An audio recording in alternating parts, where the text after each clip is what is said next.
Welcome to this special in-studio episode of Maranatha Mission Stories. I'm Dustin Cobb. Today is all about Maranatha's church building program. Maranatha has constructed thousands of Seventh-day Adventist churches around the world since 1969. And it's not for no reason.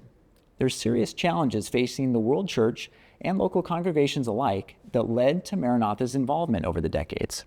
So today, we're going to start our look at Maranatha's church construction program at the 50,000-foot level with our president, Don Noble. Don, when you look over the world church over the decades, why was Maranatha needed, specifically for churches? And to your knowledge, were there any other organizations out there doing that kind of work at that time? Well, I suppose from the big view, God decided it and wanted it to happen, so it happened. But, more specifically, I actually looked up some of the statistics that the church had. When we started, Maranatha started in 1969. At the end of 1969, there were less than 2 million Seventh-day Adventists worldwide, and most of them were North, Central, South America. The areas of growth that we see now, fabulous growth, whether it's in Africa or India or other places in the world, that wasn't happening back then. And the rule or the guideline that the church had as far as getting churches built was that if a church was raised up, that church was responsible for building their own church. That's still the rule. And I was told that by sitting in the president of the General Conference office. At that time was Neil Wilson. And I was asking him for money. I said, hey, we're getting all these requests for churches. Does the church have any money to help make this possible? And he said to me, I'll never forget it, to sit up, Sonny. And yes, I was Sonny, I was young. And he explained to me how it works. And that's how it worked. There really wasn't a system in place to build churches around the world. Now, there was a few companies that built for money, for hire, but I don't know of others, at least not extensively, in the church because it hadn't been such a big need up to that point. Yeah. Now, Maranatha is an independent ministry financially, but in practice, we work alongside with the Seventh-day Adventist Church. We respond to requests of the Adventist church leadership up to the highest levels. So I'm wondering, from your perspective, how has the relationship between Maranatha and Adventist church world leaders grown over the years, especially, when you think of Maranatha starting off as just a group of families in 1969, flying their planes to build just one church. How has the relationship grown? We don't do any project, we don't go anywhere that we're not asked to go by the church. We don't make it up and go in and say, lucky you, here we come, we're going to help you out. We don't do that. We're responsive, and I think that's what fosters the good relationship, because I always tell, when we go in and start a project, I say, look, if you don't want us here, just let us know, and you won't see us the next day. We'll be gone. But that has never happened yet. When you're the low bidder, like we tend to be, going in on projects, and there's so much need that, we have a good relationship almost all the time. And there are a number of requests that come through all the time. Give us an idea of the scale of the requests that we're receiving from the World Church. Are we talking hundreds, thousands, millions? How many requests have we received? Well, it's hard to vet them exactly. I mean, I got one request from a division president for 50,000 churches. Now, I don't know that was realistic, but that's what he thought the number would be. We didn't go out there and check all those sites and everything else, but the number is certainly much greater than we can respond to. For example, just Zambia, where we happen to be working right now, there's like 3,000 congregations meeting under trees. I get letters almost, I could say daily, but certainly weekly, with requests from different church leaders that it's actually heart-wrenching. They're almost begging. I say, we absolutely have to have these churches. Our people have no place to meet. It's embarrassing. We want to represent God better than we do. We want to draw people to Him, and what always happens when we have a church, please help us. We get that constantly, and it's the hardest thing we ever do is to have to say no. We don't usually say no, we say wait. But the wait becomes a no when you can't do it. The church has I don't know, in excess of 20-some million members. And most of those are in places where that church cannot afford to build their own church. A lot of times they can't even feed themselves. On a practical level, what has been the impact for the Seventh-day Adventist Church from the thousands of churches that Maranatha has been able to put up? Well, you see growth. That's one of the things. And the other side of it that's really important for Maranatha is not just the building itself. Of course, the volunteer involvement is so major and important in these projects. In fact, usually when the church leadership asks us for projects, whether it's a church or a school or a well or whatever, they're not thinking about the importance to us of the volunteer. But without the volunteer, you can't really meet the need, because the volunteers go out, they spread the word, they help raise the money, and they in turn get impacted. And that's part of our mission also, is to see the volunteer impacted. So there's all those pieces that are involved. Absolutely. The workforce kind of just grows with those volunteers. Right. How would you say the Seventh-day Adventist Church is maybe different today because of Maranatha's involvement over the decades? Well, I hope that, at least in a lot of places, we've heard from church leaders that they're viewed better or positively by their community, by the governments that they're in. If you are meeting only in shacks or in rented garages or houses or whatever, it's hard to say, hey, look at us. You know, we're a strong, powerful organization that God is leading. And when we're able to come in and give some character and quality to the church, they feel better about it. Of course, the members feel better. They're more excited about inviting their neighbors to come to their church, and then there's growth as a result of it. So it's it's really positive all the way around. Yeah, if you're choosing between this small church that's run down and a large church, that's down the street, a lot of people are just going to go to that larger one down the street. That's kind of what happens. Yeah. Well, Don, thank you so much for giving us a little bit of a sense of what it's looked like for Maranatha to partner with the World Church in this mission. Really appreciate it. Hey, absolutely. It's a lot of fun, and God keeps blessing. When we return, we'll talk details about the actual church structures we build, when we use one design over another, and logistically, how this happens at scale.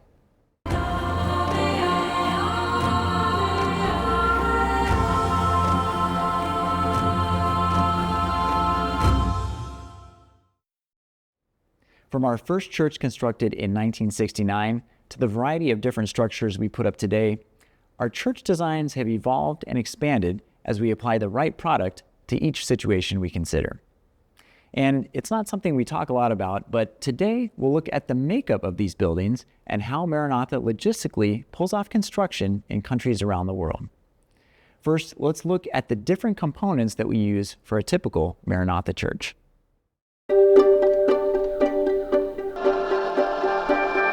Maranatha churches come in many shapes and sizes.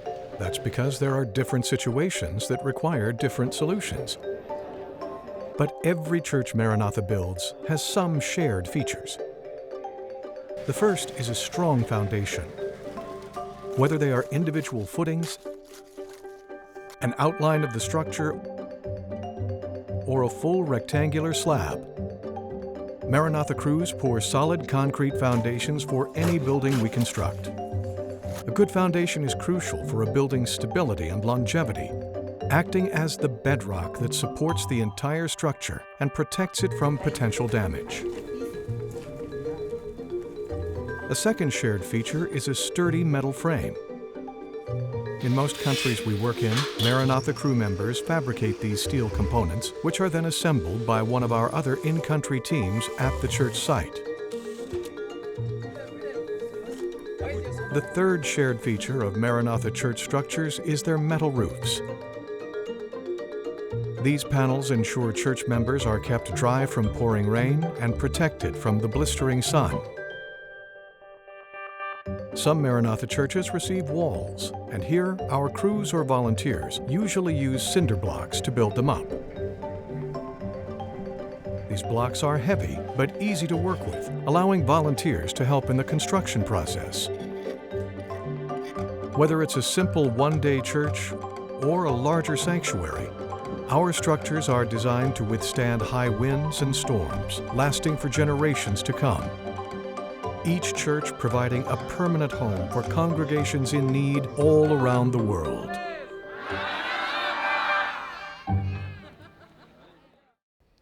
Now we bring in our Vice President of Projects, Kyle Fease. Kyle, one of the great things about using cinder blocks or sometimes bricks is that, volunteers aren't necessarily experts in construction, but when you use those, anybody can be a part of building a wonderful church. And so I'm wondering, is that one of the main reasons that we use cinder block or brick sometimes in construction, or is that really the best building material option anyway? Well, Dustin, using cinder block for construction of churches is actually just exactly as you said. It's a medium that volunteers can be trained how to do in a relatively short period of time. It's also a very strong method of building, so it provides a really strong, good, long-lasting product, but it's also something that is pretty easily adapted to volunteers. So and it's also available in most of the places in the world that we work. So that's why we've continued to use that. Makes sense. And one of the other types of structures that we build, aside from having blocked up walled churches, is the one-day church. So tell us a little bit about that and why we would use that kind of structure. So the one-day church was devised and established specifically for a need that was really being felt in certain parts of the world where there were lots of church congregations that didn't have a place to worship, but who did not have the economic resources to build a permanent church. So the one-day church provides the things that those people cannot afford, the steel structure and the roof, and then it allows them to use locally available materials to build the walls and to finish things out. And so that's why that specific product was adopted, and we've continued to use that because it's worked really well for those parts of the world that otherwise you would find people worshiping under trees, maybe in a shed or a shack. It's certainly changed the possibilities for many congregations around the world. So there may be countries where we're building both a one-day church and also kind of the traditional cinder block walled churches. So what are the determining factors in why we would use one structure over the other in a particular site? So we try to build something that's appropriate for the environment and for the community around it. So yes, in some countries we do both. So out in a very rural part of the country, there may be very few structures at all. And so the one-day church is an appropriate building for that environment. In a city where you have a number of other buildings all around it that are built out of concrete construction or cinder block construction or wood construction, the one-day church may not be an appropriate thing to add to that environment. And so trying to understand what the congregation needs in that particular spot to be a relevant building so that it can fit in with the surroundings, that's what we try to do. I was just going to say, in some situations, we just literally can't get all the construction materials and machinery up to a certain point. So you might have to just take a one-day church kit with the fabricated steel components and make your church with what you can make it with there. Yeah, we built some one-day churches up rivers where the materials have to be transferred from larger boats to medium-sized boats to small boats to canoes. And in those places where those churches get erected, you're not bringing, large amounts of other building materials to be able to get in there. So yes, accessibility is a very big factor. Maranatha is getting materials and bringing them to each location. So what are some of the challenges in securing building materials around the world? Well, it varies, obviously, in what part of the world we're working in.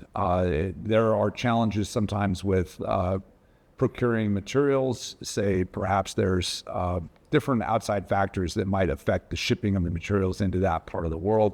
There could be weather-related challenges. strikes.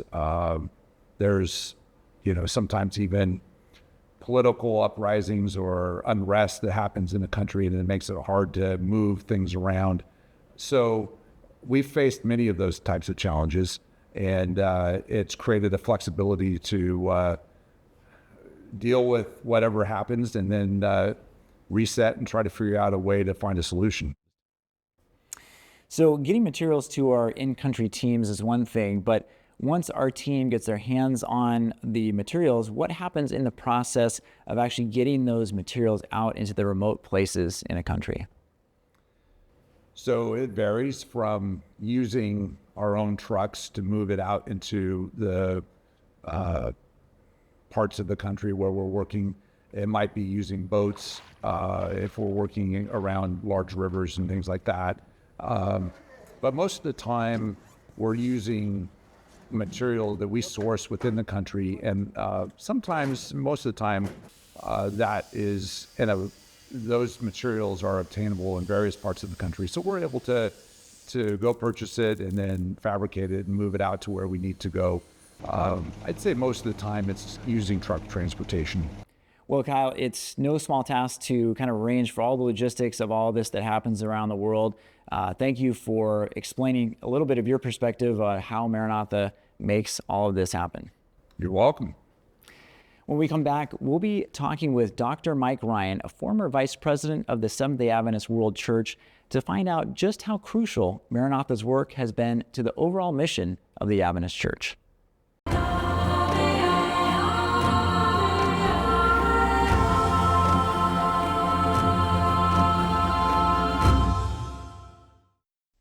Dr. Mike Ryan is a former vice president of the Seventh-day Adventist Church and now serves as assistant to the president of the World Church.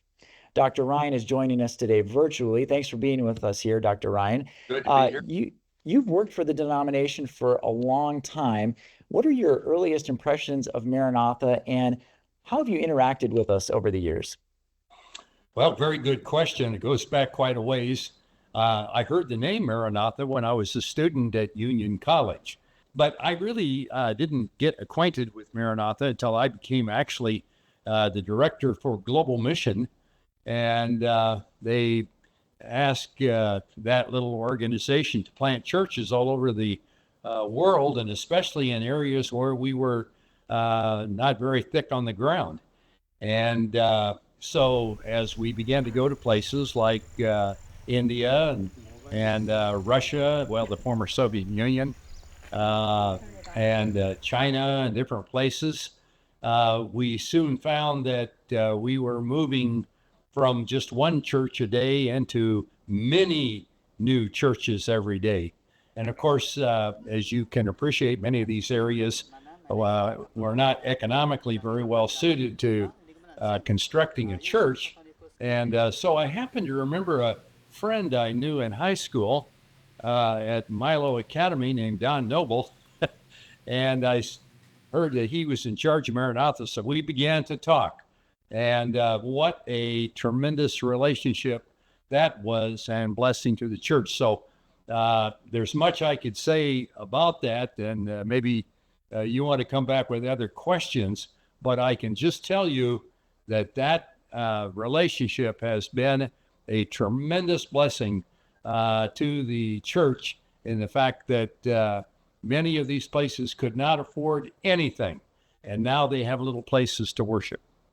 I do want to talk about that relationship. You know, Maranatha is an independent ministry technically, but it's a supporting ministry of the Seventh-day Adventist Church. And I'm curious to know why you think that relationship between the church and Maranatha has worked so well. Well, I think it has worked well because when you really think about it, lay people, they are the church.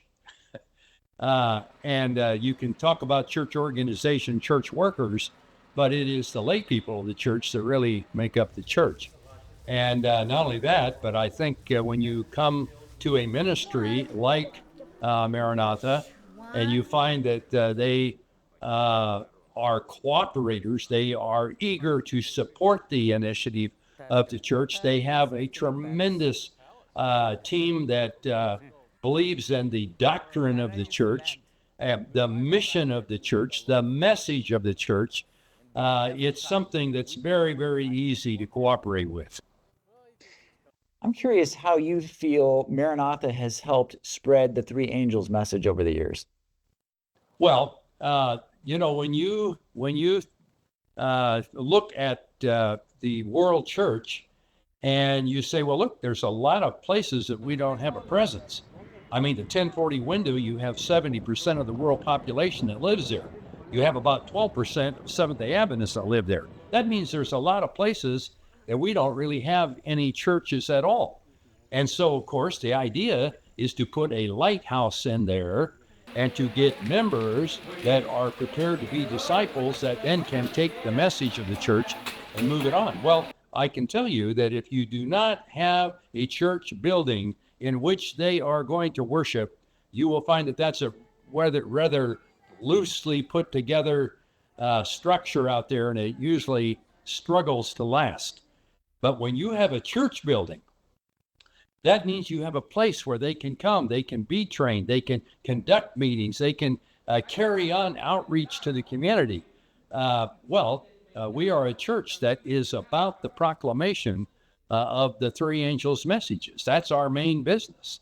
And so to say that Maranatha doesn't play a very centric, important role in that would be a misstatement. How does General Conference leadership view Maranatha as sort of an asset to the church? How would you describe that? Well, I think they recognize that Maranatha is a tremendous blessing and a tremendous asset to the church.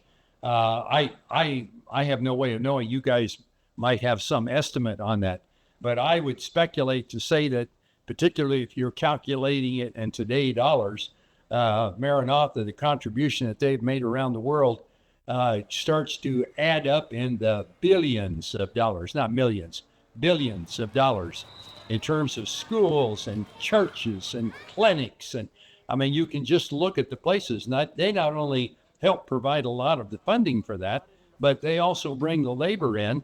And we talk about the blessing for the church and its mission, but I also think it's a tremendous blessing to those that are partners with Maranatha, not only giving, but they actually go out and help with the projects. Because as they become involved in the church, I think they become church members that recognize that message and mission are what Maranatha supports and puts forward. Well, Dr. Ryan. Well, you're absolutely right. It's impossible to try to calculate all of the impact that's been had over the years from Maranatha buildings and volunteer labor and all of that. But we've tried. And you're right. It is in that stratosphere of numbers. It's absolutely been an impact. Maranatha has made impact on the church in so many ways. Do you think, though, that it has changed the church in any way? Oh, I do. Right now, they have this big program that they're often referred to as Total Member Involvement, TMI. And many people have heard about that. Of course, the object of TMI is to take every Seventh-day Adventist and see that they have a job and that they're doing something to support in some way. And there's a very wide landscape, smorgasbord of activities to get involved in. But back many years ago, Maranatha made that one of their pillars, their values in the organization of Maranatha, and that is involvement. And they weren't asking people to come and be paid a salary to become involved, but they asked them to actually pay their own way, be involved, be part of this. And it's not just the churches, but schools and medical clinics. But as they go out there, they have been doing branch Sabbath schools, evangelism meetings, and there's different kinds of involvement. And I would say that Maranatha played a very key role in changing the culture of the church, so that people, it wasn't what can the church do for me, to quote John Kennedy, but what can I do for the church?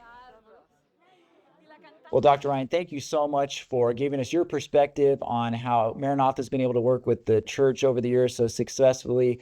We really appreciate your time. Well, it's been a pleasure to be here, and thank you very much. For the past 55 years, Maranatha has worked with the Seventh-day Adventist Church to spread the gospel through the construction of urgently needed buildings. That partnership has led to nearly 10,000 new churches around the world. This work would not be possible without your generous gifts. To join Maranatha in this mission, consider making a donation. With your help, we'll continue this important work to reach the world for Jesus until He returns.